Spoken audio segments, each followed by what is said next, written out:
vee jou trane nou af en nou is dit oorlog.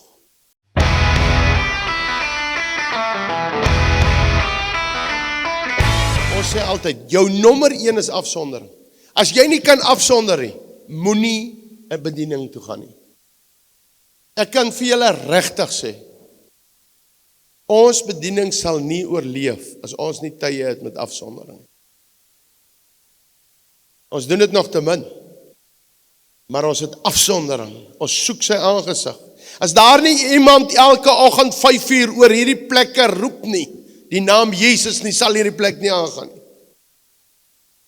Daar's mense wat dit doen. Daarom pasop om jou mond oop te maak en te skinder oor hierdie plek.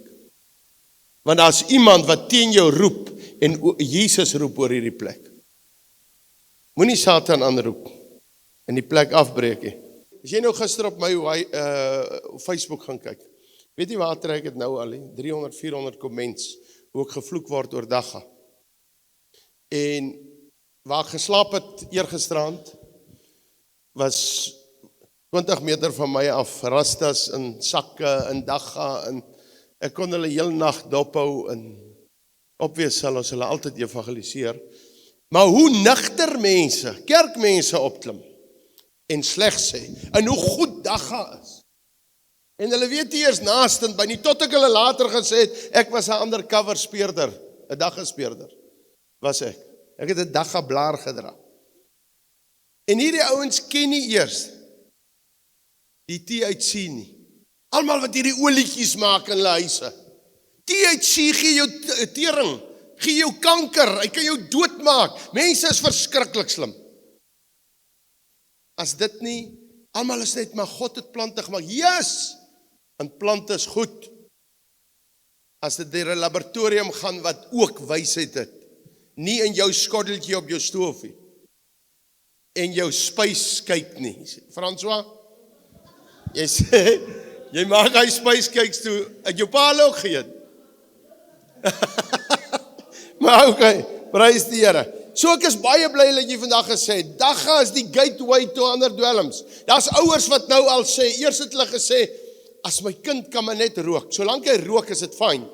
Hy moet net nie dwelms gebruik nie. Nou sê ouers al, solank my kind Dagga rook is dit fyn, hy moet net nie dwelms gebruik nie. Ons word so stadig in hierdie verslawendheid is Chesterfield ook. Verslawendheid is porn.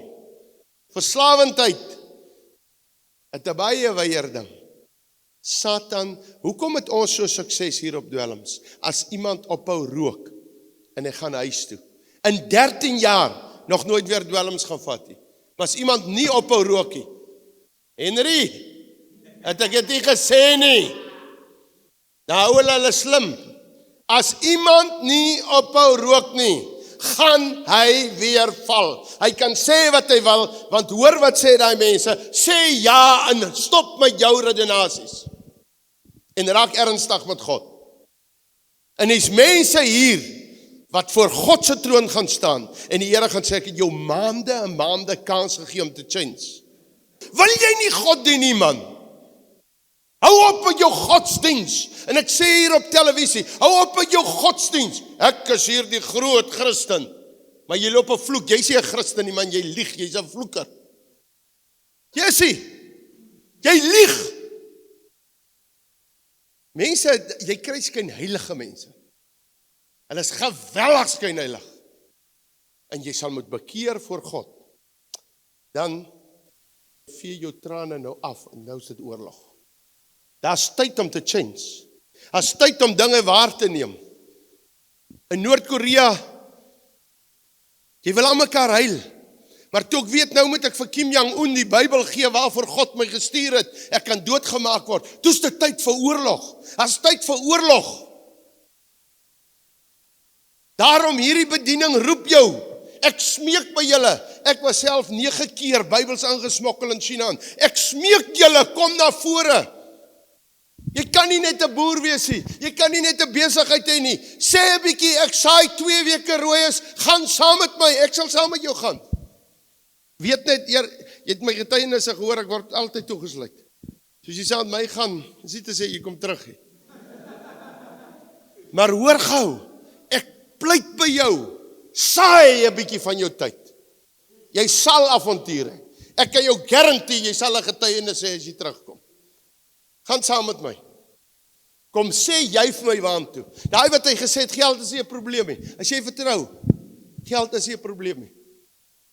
Oor en oor gee die Here. Is amper klaar. Is nou 'n groep wat ek laasweek gesê het, julle bietjie Zimbabwe toe stuur, want jy moenie vra, ek wil net na die grand plekke toe gaan nie. Ek moenie net in Amerika op 'n verhoog wees, in die dollars sien nie. Partykeer, hier's 'n man, daai man, hy's op 'n bokser gebore in Kempton Park, onder die brug. Terwyl sy ouers hom vir 7 jaar in hy straat opgedra het, sy ouers is nog op die straat, het nie een Christen gestop. Dis 'n klad hier in Suid-Afrika teen ons. Jy vir my in die huis in te gevat het, maar 'n Christen in Kempton Park, en is nie net Kempton Park hier, daar's baie ander plekke. Elke dorp kan hom seker gestop het en gesê het, hier's 'n stokkie lekker, of Jesus se liefde. Daarom voor jy oor see wil gaan, Jerusalem, Judea, Samaria, tot aan die uiteinde, dan gaan raak stil met God, sonder af,